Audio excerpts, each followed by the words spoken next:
Tell us a little about what you saw on the tour of the detention center So earlier. this morning we went on a tour of the juvenile detention center and set up by Councilman Hurst. And I'm part of the task force that is working with what do we need to do for our facilities, not only for the parish jail, prison, but the juvenile facilities and everything also. So we went on a tour of the juvenile facilities this morning. Mm. I can tell you it was eye-opening. I'm just going to be frank and honest. It is a shithole. It is horrible. It needs to be replaced, and it needs to be replaced as soon as possible. I just want to state this for the record. If you do the crime, you need to pay your penance, and you need to do your time, as needed in the laws that we set. We're not going to sit here and give you a country club, city club, or anything kind of like that.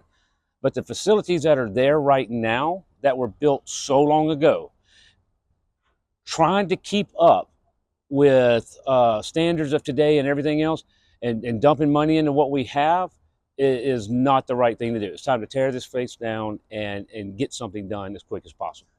And what were some of the specific concerns that you saw while you were there? Well, just like what happened over the last couple of weeks with the ones that broke out and everything.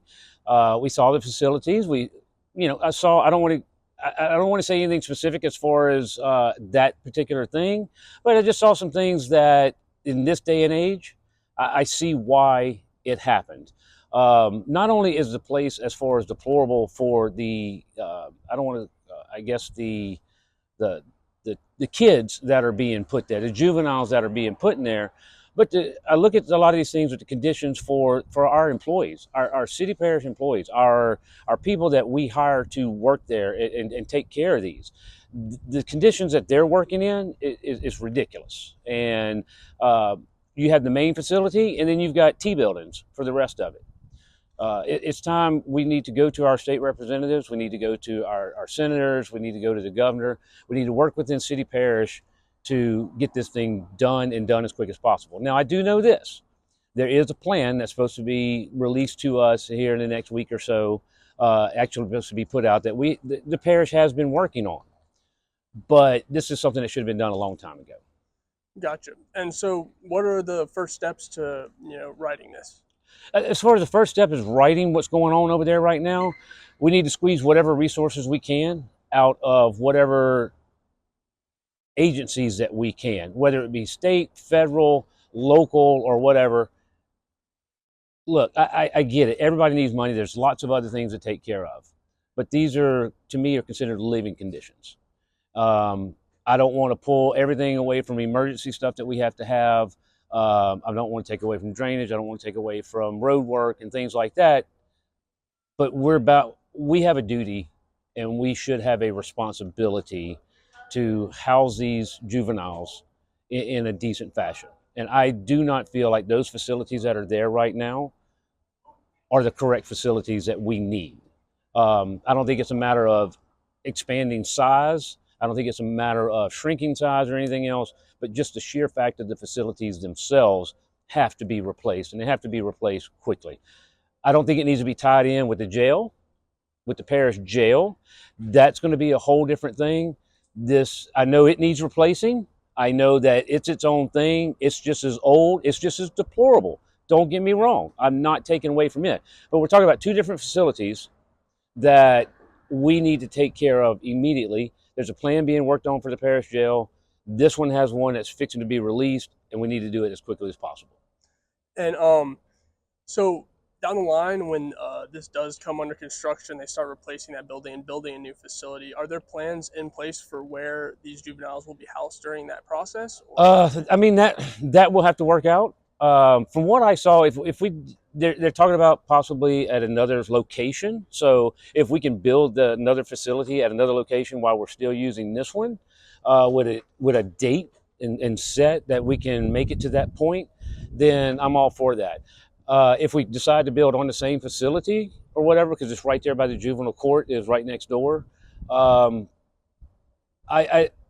just looking over it today, it seems like there's a way that we can work in building the facility and constructing around what's there, and then tearing down and then bringing in the new stuff on those same facilities. And what are some things that you would like to see as part of the new facility when it comes around to that time? It needs to be modernized. I mean, we're walking through there, we're touching ceiling tiles. I mean, it's just so low. We are the the walls, the things, the air vents that are rusted. Door frames. I went out back and door frames in the yard that they're locked and everything, but the whole bottom of it are rusted out. It's just got to be updated and modernized. Um, it's not classified as a, well, I don't want to say this wrong. I don't think it's classified as a quote secure facility because 17 and under, juvenile, they're only supposed to be there for so long. You know, the other thing that we have coming into play right now is we've got 18, 19, and 20-year-olds that are being housed there also because they're coming back in. That's an issue that we need to work with the state with. We know they changed that law a while back that they have to house them. You know, if we're going to keep doing that, and that's going to stay in place, the facilities have to be able to accommodate that for a separate area and maybe a more secure area. So again, the facility wasn't made, from my understanding, to be a quote secure facility. These juveniles that are going there have an opportunity to change their lives. We have an opportunity to help change their lives before they get out into adulthood, and it's really a problem then, and they're spending all their time in parish prison or jail or Angola or something like that. We want to cut that out, and these facilities are not going to give the option to be able to do that. And we have one opportunity to save these juveniles. We need to do it correctly. Gotcha. And so do you have kind of a timeline of when that facility was built, when certain additions were made? I think it was 60 something years ago. I'm not, from what they told us on the thing, I think it's about 60 something years ago. And of course, I mean, it's been updated and modernized, updated as needed to be. Again, you know, if you consider updating, putting a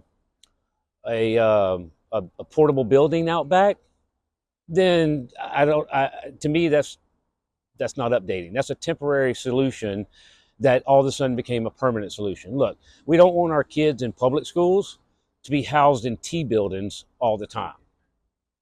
I can't imagine these are our workers. Now, don't get me wrong, our workers are the ones that are in these T buildings, the office space and things like that and so on. But we're asking them to do that. And again, I go back to the whole thing of these are city parish employees that we trust to work with these juveniles. It's not just about taking care of the juveniles, it's about taking care of our employees also. Okay, and do you know the last time that the facility was updated? I can't answer that one, no. Okay, sounds good. Is there anything else I didn't ask you Nope, about? that's about all I got. Thank you for your time. Yes, sir. Thank you.